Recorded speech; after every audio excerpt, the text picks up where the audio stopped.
नाज़रीन, Islamabad high court ने 11 जनवरी 2022 को मोनाल रेस्टोरेंट को सील करने और सीडीए को नेवी गोल्फ क्लब का कब्जा लेने का हुक्म दिया था। अदालत ने यह हुक्म भी दिया था कि 8000 एकड़ जमीन मार्गला नेशनल पार्क का हिस्सा समझी जाए। चीफ जस्टिस अतर मिनल्ला की जानिब से सुनाए गए इस फैसले को बादजा 22 मार्च 2022 को सुप्रीम कोर्ट ने मुअत्तल कर दिया था। मोनाल रेस्टोरेंट से जुड़ा यह मामला 2020 में उस वक्त सामने आया जब सोशल मीडिया पर मोनाल रेस्टोरेंट की चंद तस्वीर वायरल हुई और इन तस्वीर में रेस्टोरेंट में तोसी का काम जारी था। वफाकी वजीर बराए माहौलियाती तब्दीली मलिक अमीन असलम ने यह ऐलान कर दिया कि इस वाक़े के खिलाफ मुकदमा दर्ज करेंगे। चीफ जस्टिस गुलजार अहमद ने मार्गला हिल्स में गैर कानूनी तामीरात और तजारती सरगर्मियों के खिलाफ आज खुद नोटिस लिया और इस खुद नोटिस केस में अदालत ने हुक्म जारी किया कि मार्गला की पहाड़ियां वफाकी दारुल हुकूमत इस्लामाबाद, पंजाब और खैबर पख्तूनख्वा तक फैली हुई हैं और यह पूरा इलाका नेशनल पार्क करार दिया जा चुका है। इसलिए यहां पर हर किस्म की तजारती, सनती और जाती इस्तेमाल की सरगर्मियां गैर कानूनी हैं। अदालत ने हुक्म दिया कि मार्गला हिल्स में जाती रिहाइश के लिए तामीरात और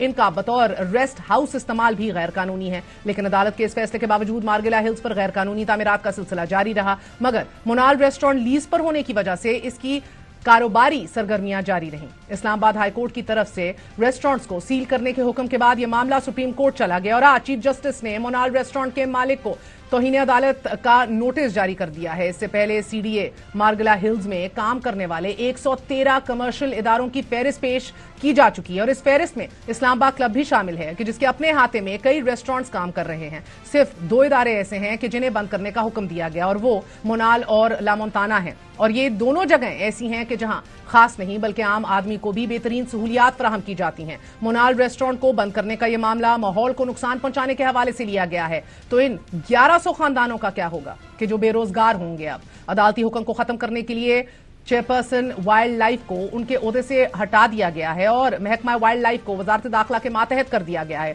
अदालत ने इस मामले को संगीन तौहीन अदालत से ताबीर किया है। चेयरपर्सन वाइल्ड लाइफ की बरतरफी भी रोक दी है और वाइल्ड लाइफ को वजारत दाखिला के मातहत करने के नोटिफिकेशन पर भी अमल दरामद रोक दिया है। चंद अहम तरीन सवालात आपके सामने रखेंगे। सीडीए ने मार्गला हिल्स नेशनल पार्क के अंदर काम करने वाले 113 तजारती इदारों की फहरिस्त पेश की थी कि जिसमें इस्लामाबाद क्लब जैसे आपको बताया शामिल हैं। मजीद और बहुत सी जगहें शामिल हैं जिनके हाथे में कई रेस्टोरेंट्स काम कर रहे हैं। जिन 2 इदारों को बंद किया गया, मोनाल और लामोंताना, जो अवाम को मियारी खिदमात सर अंजाम देते हैं, जो इस्लामाबाद की पहचान बन चुके हैं। अगर मोनाल रेस्टोरेंट का मामला सीडीए के साथ एक और लीज मुआहिदा करने का था तो इसे मनसूख करके एक ओपन ऑक्शन में क्यों नहीं लाया जा सकता, इसको रीडिलिबरेट क्यों नहीं किया जा सकता। अगर मोनाल और लामोंताना को कोई माहौलियाती नुकसान पहुंचाया गया है उनकी तरफ से तो फिर जिमनी कवानीन को नाफिज करके इसका अंदाजा और कंट्रोल भी किया जा सकता है। जुर्माने और कवायद और जवाबित बनाए जा सकते हैं। तफरीही मकामात, होटल, रेस्टोरेंट्स दुनिया भर के नेशनल पार्क्स में मौजूद होते हैं। हम इस मिसाल की पैरवी क्यों नहीं कर सकते। पूरी दुनिया में 1% नेशनल पार्क को कमर्शलाइजेशन के लिए रख दिया जाता है।